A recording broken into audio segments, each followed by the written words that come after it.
Hər kəsə salam. Biz indi baxırıq yaş məsələlərinə. Ən çox demək olar ki, çaşılan suallar bu tipli suallardır. Məsələn, ana və bir qız olanda, iki qız olanda, bir qız olanda, bir oğlan olanda çox problem olmur. Amma burada artıq 2, 3, 4 söhbəti olanda çox tələbə bunda çaşır.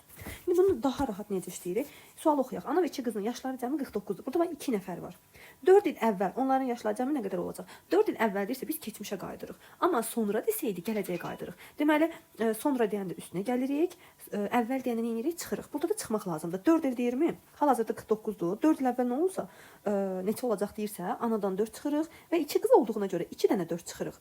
Yəni burada əgər bir nəfər olsaydı 1 dənə 4 çıxardıq. Amma 2 dənə qızı deyib 2 4 çıxırıq. 3 nəfər qız olsaydı 3 dənə qız. Çünki illər hamı üçün eyni keçir də. Yəni məsələn mənim hal-hazırda 10 yaşım varsa, 4 il əvvəl olsaydı mənim 6 yaşım. İndi 2 nəfərəmsə mənim və bacımın yaşları cəmi 20-dirsə, 4 il əvvəl həm mənim yaşımdan 4-ə çıxıram, həm də bacımın yaşından 4-ə çıxıram. Yəni burada adam sayından çox şanslıdır. Neçə nəfərdirsə o qədər ili çıxmaq lazımdır. Biz ona görə 49-dan nəyə çıxırıq? 3 dənə 4-ü, yəni 12-ni çıxırıq. Bu deyilir 37.